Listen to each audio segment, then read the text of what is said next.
Ever wonder how to pocket $20,000 a month from real estate wholesaling, focused purely on profits and not just revenue? Hey guys, I'm Mike, and in this channel, we dive deep into real estate wholesaling, sales career development, personal growth through sales mastery, and today I'm unveiling the exact blueprint to hit that $20,000 a month goal. So let's jump right in. Now guys, if you like this content, you want to know about real estate wholesaling, check out my other videos, but most importantly, hit that subscribe button. It really helps out the channel, and it'll help you because it's going to let you know every single time I put out another video like this. Now, a bit about my journey from 0 to 7 figures in 18 months back in 2018. And after exiting that company in 2020 and going off on my own, I've seen what it takes to make $200,000 to $300,000 a year take home yearly. Now, it's not about the flashy million. This is about a comfortable life where financial worries are a thing of the past. Now, first off, if you're aiming to start your real estate business, consider beginning in your backyard. Now, if you guys have seen my other video, you would know that if I were to start over, it wouldn't be a real estate company. Without knowing what I know now, it wouldn't be starting a real estate company. It would be mastering sales and marketing and then saving up some money and then starting a real estate company. But let's assuming you've already done that. And if you're wanting to know what I was just talking about, check out the description below and I'll have a link to that video where I dive a little bit deeper into that. But let's assuming you've done that and you're at this point, it's practical to kind of start in your backyard, one, for property assessments and building a solid foundation. Now, my first step would be building a buyer's list with at least 20 potential buyers, focusing on 3 to 5 serious ones. Now, what do I mean by that? What I mean is you want to be working with buyers that typically have lived through a downturn in the market because they're not going to be scared to purchase property when the market actually turns. Those are going to be the guys in your corner. The guys that won't be in your corner are going to be the flippers that started when the market was really, really good. And then when the market turns, they didn't turn into buyers. They're more just so acquaintances at this point, and which isn't a bad thing, but they're not going to, you just can't do business with them. So I would focus on buyers that probably were wholesalers to start out with because they understand and respect the hustle. They also know how to work with wholesalers. They're easy to work with. They're friendly. They're personable. They have cash, right? Because they've been flipping for many, many, many years. They can pay with cash. Maybe they don't need to use hard money. These are the best types of buyers to work with that can make decisions quickly, efficiently. They don't need all these walkthroughs. They don't need all these appraisals. They can look at photos. They know the market. They know what they can pay. They tell you what they can pay. There's no beating around the bush, and you can move on and you can get paid as a wholesaler. Now, this is where I would focus and where I would house all of my buyers leads and even my seller leads now that we're on it, is I will get a CRM, cheap CRM. You don't need anything super fancy. Get something like Forefront, a simple customizable version of Podio if you want to get crazy with it, or like ProspectX. Again, keep it simple. You don't need something crazy. I would then dive into Facebook's off-market real estate groups, and I would introduce yourself as a wholesaler looking to forge genuine buyer relationships. I would get on the phone with them and I would start asking those questions about, when was the last flip that you bought? What types of flips do you buy? Do you buy the beater up stuff? Like, you want to know their buyer profile. Are they the type of buyer that are going to only want to do the turnkey stuff? Are they a type of buyer that are willing to partner with you on some stuff? Or maybe they don't like partnerships. Are they all cash or do they use financing? How many times have they bought deals from wholesalers? Maybe they only buy deals from wholesalers. Those are the best types of buyers. So again, this is the type of information that you want to extract from the buyer so you know when and what type of deal to send them so you're not just wasting their time, more importantly, your time. So the second thing that I would do, guys, is you really want to start figuring out what tools that you want to use. Now, database management, which is super important, I would get that early. Do not be the company that gets a bunch of data and stores it on Google Drive, and then eventually you're like, oh man, I could really use a database management system. Don't do that. Don't do it. Do this from the start. This is really important. A lot of people overlook this part of it. If you just keep buying data and you're not storing it properly, 1 to 2 years go down the line, and then you're like, shoot, I don't know which ones that we've already got under contract. I don't know which ones are maybe wrong numbers. I buy a list, I send it to a dialer, and I just, cross my fingers and hope I get a deal. You don't want to be operating like that. Look, at some point, if you guys are consistent in your business,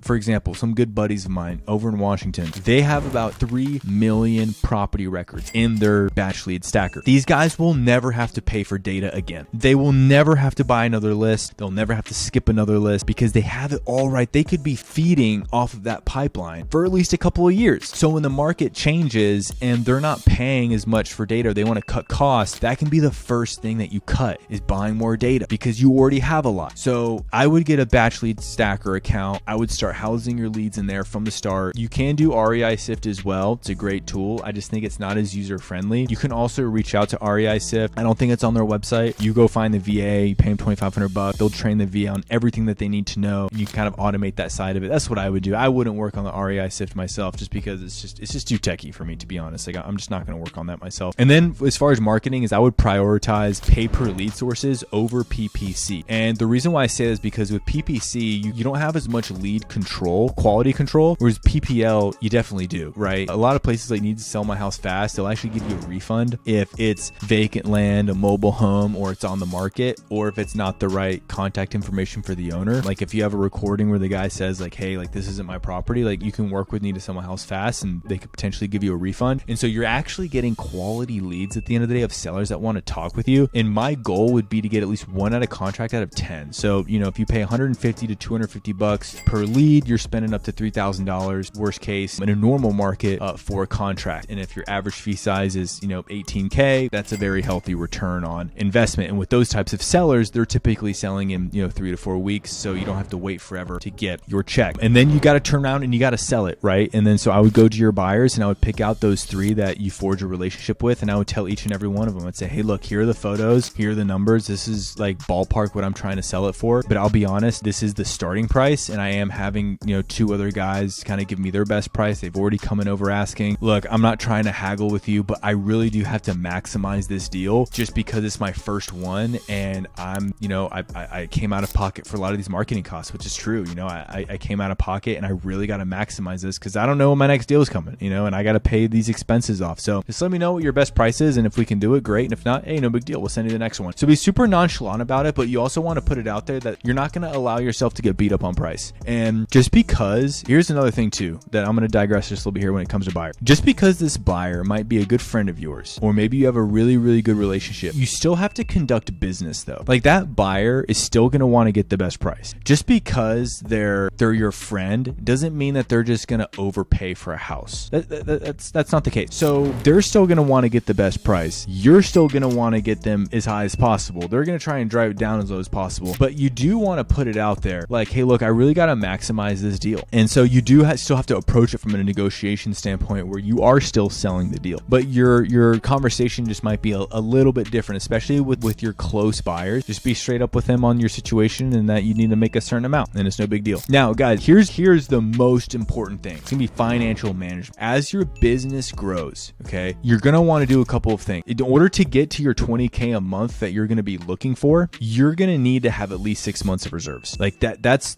super important. Pay yourself in the beginning. Only pay yourself what you barely need. I wouldn't like if you're starting a business, you should already have 6 months of living expenses before you go full time on a business. It's just not prudent to start a business with no gas in the tank. It's just not smart. It's not prudent investing. It's not smart business building. You need to have at least 6 months of living expenses that you can live off of in case things get cold. I would also be building up your business until you have at least 6 months of business expenses. And to be totally honest with you, I would constantly be building this reserves account for your business. Do not stop building that reserve account. You need a reserve account. It might take you guys 12 to 18 months to really get a business up off the ground where you actually can start paying yourself because you built 2 reserves accounts. And I know that's not sexy. And I know that's not every single video that gets put out on YouTube right now. Everyone is talking about how, oh, you know, you can pay yourself, you know, you can make $400,000 a year real estate wholesaling. You just got to buy my course for $7,000. No, that's just not how this works. It's going to take you time until you have a business that actually puts food on the table. You can take a little bit more to really enjoy and be comfortable, right? That 200 to 300K a year, this is the roadmap that I would take to get there. And eventually you're going to want to get to the following: at least 3 cold callers. You're going to want to have data for those cold callers. I would have a follow-up specialist that can filter some of these cold call leads and put the best opportunities in front of you. Eventually you're going to want to get a closer yourself so they can talk to those leads. And then I would still pay for this inbound channel of leads that you're going to close yourself. You know, if you're paying for 10 leads a month, it's not going to take that much time for you to talk with these sellers. It's not going to take that much time. It's not that bad. You're talking what, 10 sellers a month? Come on, guys, it's nothing, right? So, and then you're going to want another admin that potentially do like transaction coordination, that can handle the emails back and forth with the title company, can do the email back and forth with the buyer, can pick up phone calls. You know, maybe the same admin VA, maybe they're really smart. You find a good one. They can do 2 things. Maybe they can sell the easier deals to like the lower buyers on your buyers list. And maybe you only handle like the VIP buyers where you're really selling like those big, massive deals that, you know, you want to be working with the buyer, you know, more one-on-one. So that's kind of the blueprint of like when you have that set up and you're consistently doing deals from that layout and that marketing channel with that team, that's where you're really starting to like, you're going to start making some real money, like $200,000 a year, you know, but you got to build that reserve account. That's super important because you'll never know when this market changes. And when this market changes, if you continue to build that reserve account, let's say you have a year's worth of reserves, guess what? You can go a year without doing a deal. But guess what? The reality is you're not going to go a whole year without doing a deal. You're going to do a deal. But all of your competitors that are calling the same list, guess what? They're not being calling that list anymore. Why? Because they can't afford to, but you can afford to. That's how you stand apart, is you're going to be one of the few left standing that can afford to keep the lights on. And now you're the one talking with all these sellers that actually need you to solve their problem. So anyways, guys, building a $20K a month real estate wholesaling business is about more than just deals. It's about strategic growth, financial prudence, and resilience. So if you found value in this blueprint, hit that like button, subscribe, and ring that bell for more insider tips. And if you're interested in working with me and what it's like to work with me when it comes to marketing, sales, and business building, check the link below to see how we can help elevate your wholesaling game together. So anyway, thanks for watching, and I'll see you in the next video.